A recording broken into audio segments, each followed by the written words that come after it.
I bet there are times going through the menopause, coming up to the menopause, where you absolutely feel like you are losing your mind.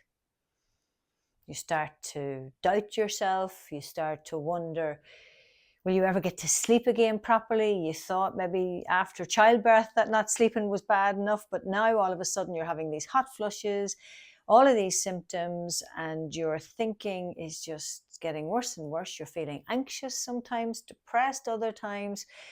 You just wonder, are you absolutely losing it? You are absolutely losing it. And I'm not saying that in a bad way. There's a reason why that's happening. There's a reason why you feel you're losing it. And it's because you're overstressed. That is the be all and the end all of it.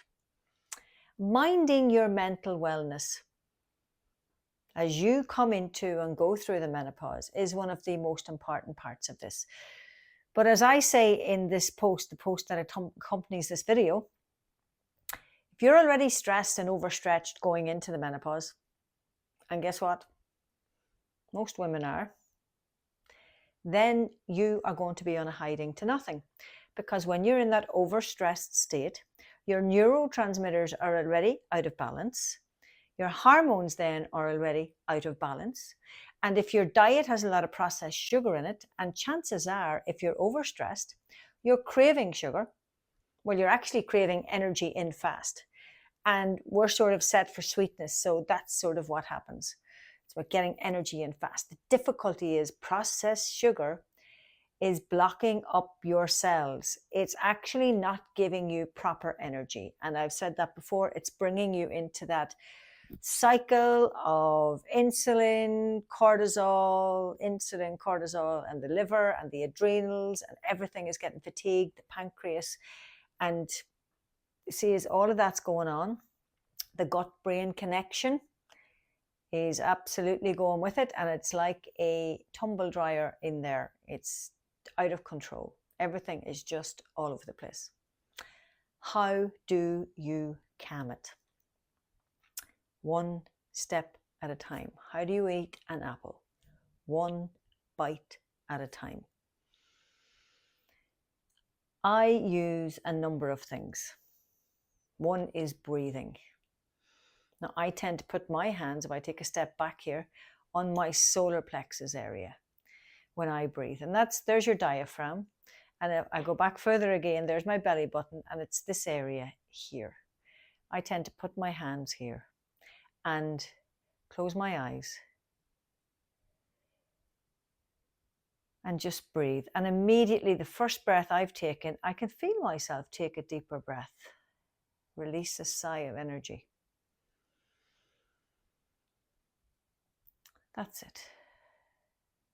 Even just doing that, even just bringing your hands here, you don't have to think about your hands being here, but automatically your breath will go that little bit deeper.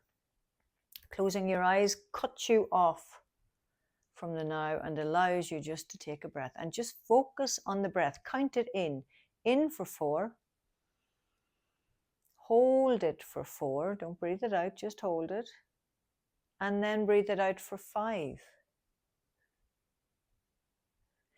And that one might have caught you out a little bit. So the next time you do it, you're ready for it. And you may even have this sense of, oh, I can't hold my breath for 4, or I can't breathe out for 5. I haven't breathed in enough. That's showing you that you might be shallow breathing from up here. And even by doing this exercise, you will notice that you start to breathe a little bit deeper all the time. Another thing I use is tapping. And I've created a new system called 2 meridian tapping. I even wrote a book about it, calling it Tap into Success. It doesn't matter whether you use the tapping for the menopause symptoms, for stress-related issues, for past events that are unresolved, which are probably all coming up at this point as well. Because of the overstressed, you can't stop them. You have immediate access to all of that past stuff because you're overstressed. So calming it down using tapping is really good. And if I were to go into that now, this video would become very long. But on my YouTube channel, I do have some 2 meridian tapping videos around anxiety, around stress, and just turn them on and tap along with them. and you'll get into it. And every time you tap, even if you think it's nothing to do with what you need to do, just tap. It's called secondary gain. So even though you're tapping on something else, everything in your body will get calmed a bit because you're tapping, into meridian tapping, on the neurotransmitters that go together to help balance out your neurotransmitters. Sorry, the meridians that go together that help balance out your neurotransmitter energies that help balance out your hormones. Try it.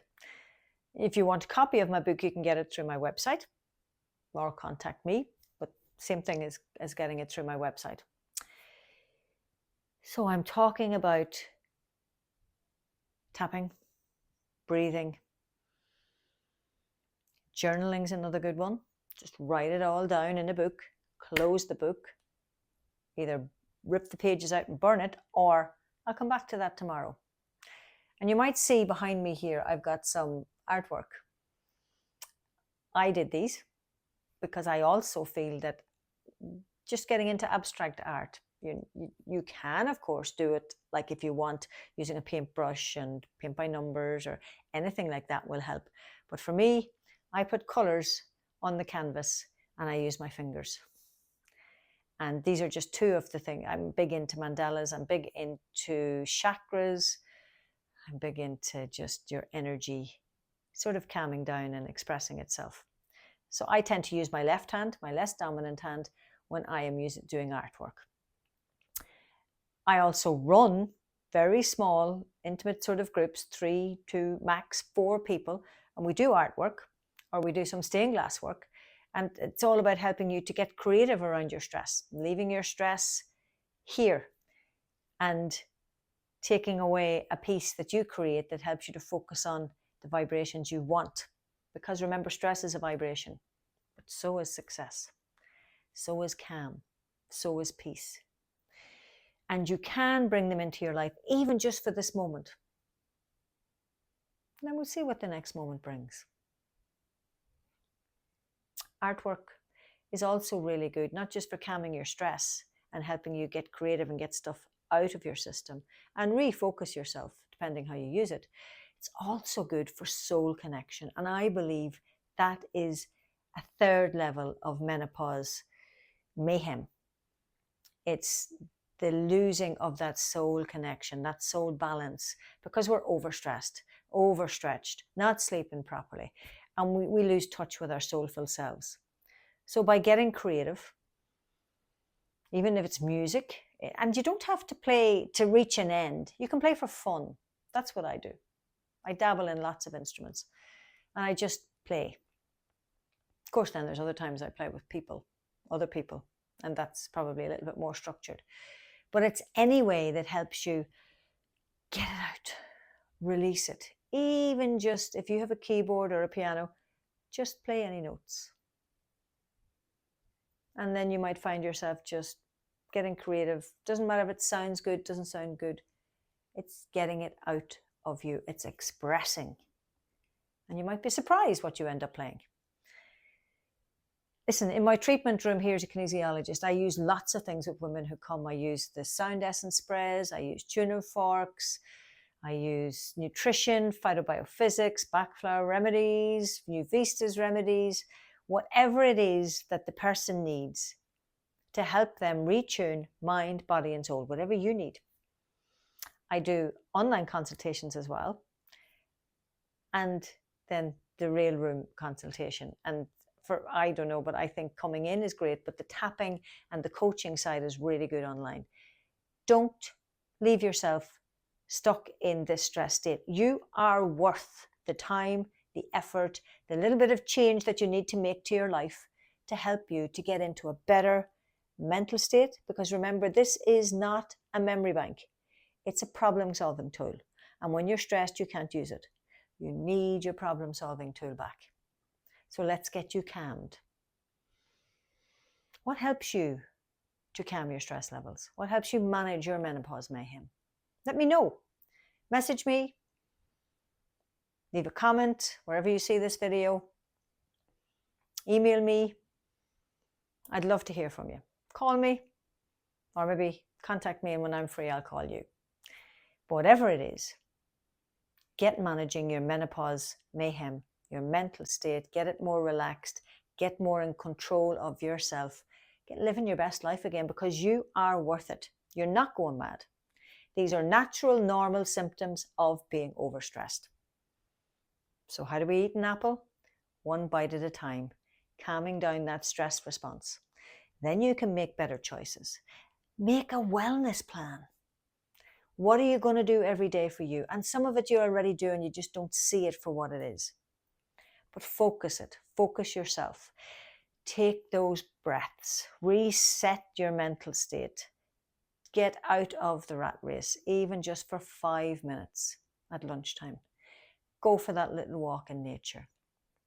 Get on a rebounder. Get on your bike. Play that musical instrument. Whatever it is that will help you to get a little bit balance in your life, a little bit calmer, and so a little bit more focused. And when you start meeting your needs, because at this time of your life you really need to, then you notice other things just fall into place. Maybe you don't need to be as stressed as what you have been. Thanks for watching, listening. Please like and share this video. Go to my YouTube channel. Link is in the post. And with the blurb of this, get tapping. Get doing the things you need to do. Get making your wellness plan. Doesn't matter what stage in life you're at, you need your daily wellness plan. Because if you don't make it, the universe is going to keep you stressed. And so is everybody else. And when you're not meeting your own needs, you really are struggling to meet anybody else's. But once you start meeting your own, you can really help others out so much better. Please like and share. Please comment. Please subscribe. Please have a great day.